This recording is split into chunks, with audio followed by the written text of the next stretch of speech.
Hello, this is Jane Goodall, and today is the International Day of Forests. So, because forests are so important in my life, in all our lives, I feel that I want to give a message. And I think more and more people know today the role that forests play in slowing down climate change by absorbing carbon dioxide from the atmosphere and storing it. And people are beginning to understand what we call the services provided by the forest. They give us clean air and water.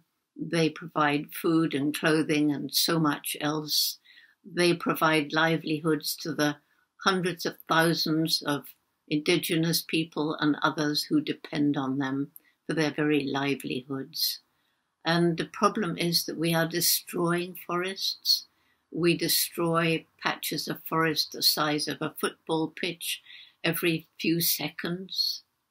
And as we destroy the forests, all this stored carbon dioxide is released into the atmosphere.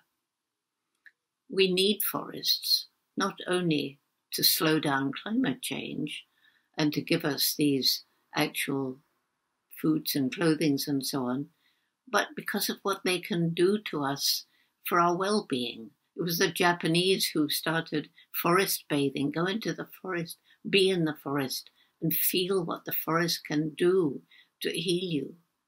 And I've been so lucky. I've spent months by myself in the rainforests of Tanzania watching chimpanzees. But I've had experience also in the great ancient forests of Congo and forests in Malaysia and in parts of Latin America and North America and Canada and in the forests of Europe.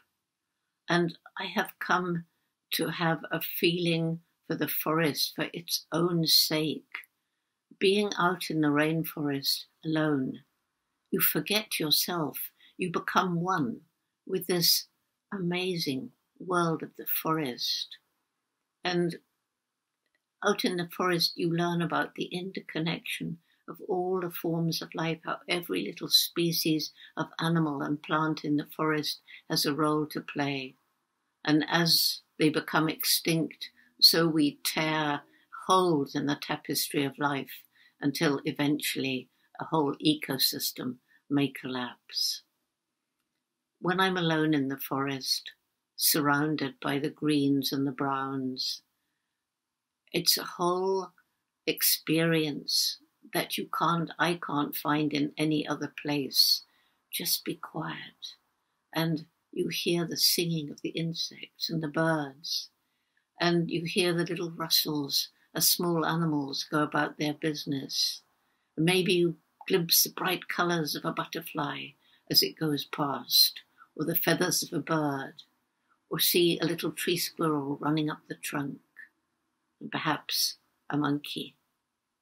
And on your own, you lose yourself, and you're part of this magic world. When it's raining, not a great storm, but just gently raining, and there's a pattering on the leaves, and you're all alone in this world of greens and browns, and it's a feeling I cannot get in any other place. When I was alone in the forest at Gombe, the trees acquired personalities, and that may sound fanciful, but there's the great ancient old trees with their gnarled trunks. They're like grandfathers and grandmothers. And there's the young, eager saplings with the smooth trunks waiting to grow out into the sunlight. And they do seem to have personalities. We now know they communicate under the ground with the microfungi of their roots, and with pheromones that they can put out into the atmosphere. So on this Day of Forests, I want to beg that we will all do anything we can to protect and restore the forests that mean so much, not only because of what they do for us, but because of what they intrinsically are. We need to value them for their own sake, not just because of their services to us. And they're part of this amazing tapestry of life with their rich biodiversity. that we are destroying. So let's get together and do everything we can to help the people who are protecting the forests, to think of trees as individuals with a value of their own, not just their value to us. That's my plea to you today. And thank you. And any chance you have to be out in the forest, please try.